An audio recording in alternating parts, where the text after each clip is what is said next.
Hello students, so welcome to OTS. So today we'll be talking about one typical situation which you find generally if you appear for the major interviews. I'm talking about maybe you are an aspirant of SSB interviews or TA or maybe UPSC CAPF kind of interviews. So I'm talking about one specific condition which you face actually, right, or which you may face in the future interviews, that is stress interviews, right? It's an integral part of any officer entry interviews, right? So maybe you are aware of the word or may not, right? Today we'll be talking how actually you can find out, yes, this is the situation which we call as stress interviews, and what are the 5 effective strategies in order to counter or tackle this kind of situation successfully, right? So these are basically, intentionally created by the interview panel.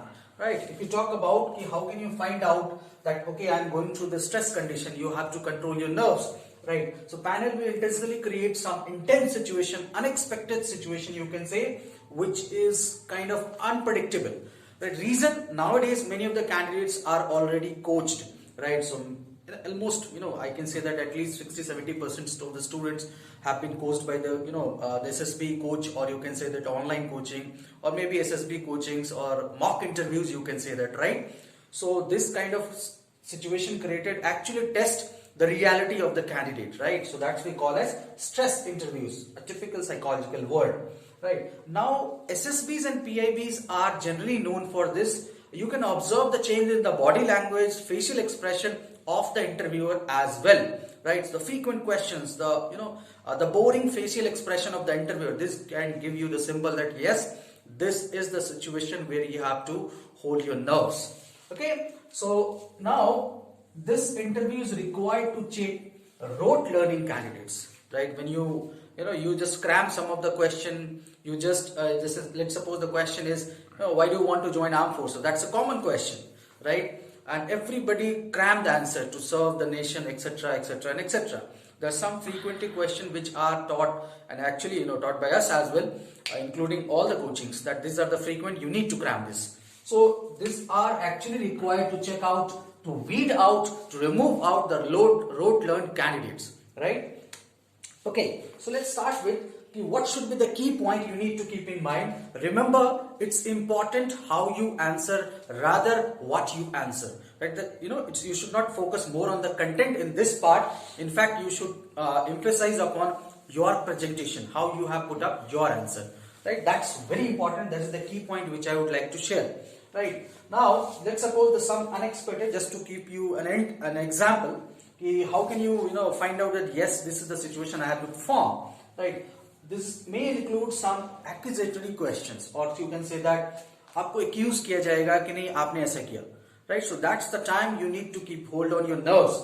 Like you have scored low score in class 12th, you have good score in 10th, you have low score in graduation. Why? What is the reason? They will try to demotivate you. You can say that to check your nerves, right? So they will be using some negative words that I don't think that you are a good material for this entry, maybe a specific one like military, army, navy, air force, CAPF, PIB, TA, etc. Right? So this kind of negative work should not demoralize you. That's the testing condition. Next, the body or the face language, or you can say that facial expression of the interviewer should be boring. They will be, more or less, you can say that non-interested in you. They will be slow to ask. They will be not looking at you. This kind of situation also test, your nerves. That's called a stress situation. Okay, they will be not interested in you. You will feel that you will assume that your interview is not going well. Don't feel like this. That's the condition. You need to hold on your nerves, and you need to put on your words in a comfortable manner, in a better presented manner, right? Next, repeated nature of questions. Like, you can find this question. This question is more frequent for those candidates who are good in academics. We do have some candidates who face this question. You have scored this much rank in JEE, right? I can give you an example as well. You have 98 percentile in JEE. You are getting IIT seat. You are getting NIT seat. Do you think that you will be joining Navy? Do you think that you will be joining Air Force? Why should I take you, right? I'm sure that you will get, if you get IIT Computer Science, you will quit this, right? That's the kind of question, repeated questions, again and again, even during the conference part, interview part, right? So if you have a very good academic, this kind of question is actually your stress interview question. you need to look upon this. For the TA entry or the graduate entry, you are in some job, right? With, let's suppose, the package of, let's suppose 50-60,000 per month on an average, let's suppose.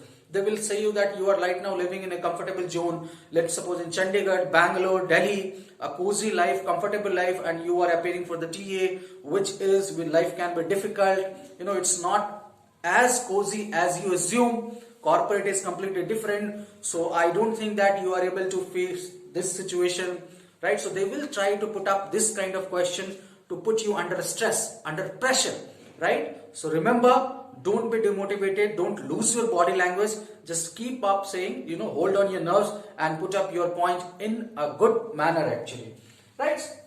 So what are the various steps which you should keep in mind from my perspective? Don't fight fire with fire. अब आग से आग को तो नहीं बुझाओगे ना, right? So don't get involved in any kind of egoistic discussion, right? So avoid this ego fight. That's very important. Second, don't let them run over you. Now these two are exactly countering each other, right? I am saying that don't fight fire with fire. The second point I said, don't let them run over you, right? You should not agree with all the points what they say, right? You should not say that, no, yes sir, you are right that I am not the good kind of material. No, you should not use these words, okay? So don't agree everything from their side. That's important. Don't surrender, you can say that. The third thing, you can try to slow down the things, right? You can reduce the pace of answer, right? If you reduce the pace, the intense situation will be cooling down, right? Second, keep it short and sweet. Whatever you answer, try to answer in 40-45 seconds in a polite manner, right? You can even use the words, right? So maybe, I don't know, right? Let's suppose some current affair based questions are asked, and some, the psychological questions or general questions are asked. You can say that I'm not sure about this. That's not a negative thing. You can use this, right? I saw many of the candidates who are saying that, sir, it's negative to say I don't know. No, you are not Brahmagyani, right? You are not present everywhere, right? So you can use this word, but make it sure that you are polite, you are not nervous. Keep, always, that's the key point. Remember, how you answer is the key point rather than what you answer. Be clear with your PIQs, be clear with your profile, and this stress interviews, especially, you can say that this kind of questions are also part of conference as well, can be a judgmental one when deciding your final selection in the merit list. So that's all from today for our stress interviews, because many of the candidates have right now SSB, TES entry, the upcoming NDA, the Territorial Army PIB. That's why I suggested that this can be a possible important video for you. Thank you. Good luck.